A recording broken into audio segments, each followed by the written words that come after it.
Hey guys, Brendan, by the way, that audio guide. Today I'm going to show you how to get your vocal to stick out of your mix without using volume or EQ. And that is done by parallel compressing your vocal using a bus. If you're not sure how to use a bus, check out my other video on buses.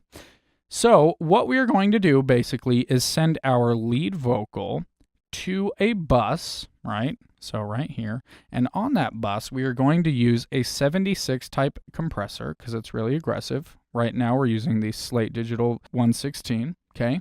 So we are going to slam that vocal really hard and then blend it to taste.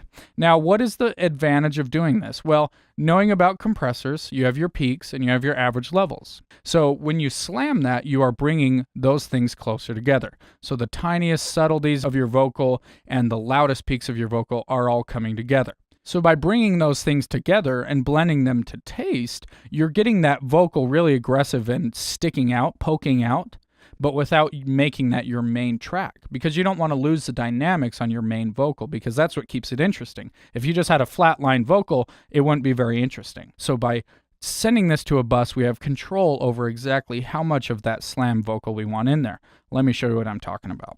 So here we have the vocal in the track Summertime by Days of Wave, and we are going to listen without the parallel vocals, and then we're going to listen with. So here we go. Shades on lip balm, I'm feeling the flow. Whoa. Shades on lip balm, I'm feeling the flow. Whoa. Okay, so you may or may not be hearing a difference if you're listening on smaller speakers, but if you're listening on headphones and monitors, you can hear it just slightly poking out a little bit more. So with this thing, it's very subtle, but it's enough to make sure you're not losing any words or little pieces of a vocal that you still want to be there, okay? So let me show you how we do this. So let's turn this off, all right? So let's do a send, and we're going to full send it. Parallel vocals.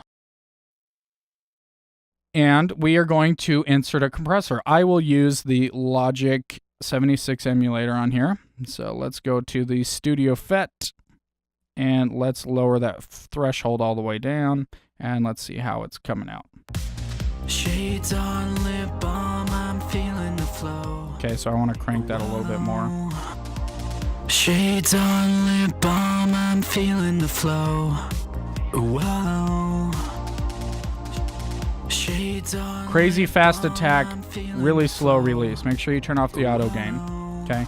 So now we're getting about the same of what we were getting on that Slate Digital, the 20 dB of reduction.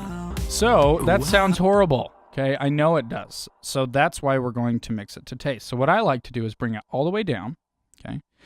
And then slowly bring it up. And when you start hearing a little too much, then back off. So let's just play it and feel it out. Shades on lip balm, I'm feeling the flow. Whoa. Shades on lip balm, I'm feeling the flow. Whoa. Shades on lip balm, I'm feeling the flow. All right, so let's see if that's helping. So off. Shades on lip balm, I'm feeling the flow. Whoa. On. Shades on lip balm, I'm feeling the flow. Whoa. See how it just kind of brings the vocal out? You can hear every tiny piece, even though it's a soft vocal and kind of dynamic. Those little soft notes are out just as loud as the whoa-ohs are out. Okay, so that's how you do parallel compression on a vocal, and that's how you get it to stick out without cranking the volume, because sometimes it's not a volume issue. Like on this song with a soft vocal and a loud track, it's hard to find that balance, but when you use parallel compression, then you can get all that character that you want and have complete control over how loud you want that to be aggressive while keeping the dynamics of the original vocal. Check out the YouTube channel, guys. Make sure you subscribe there. Remember to subscribe to the email list to get tips, tricks, and promos that we only send to the email list. Thanks for joining me, guys, and I'll see you soon.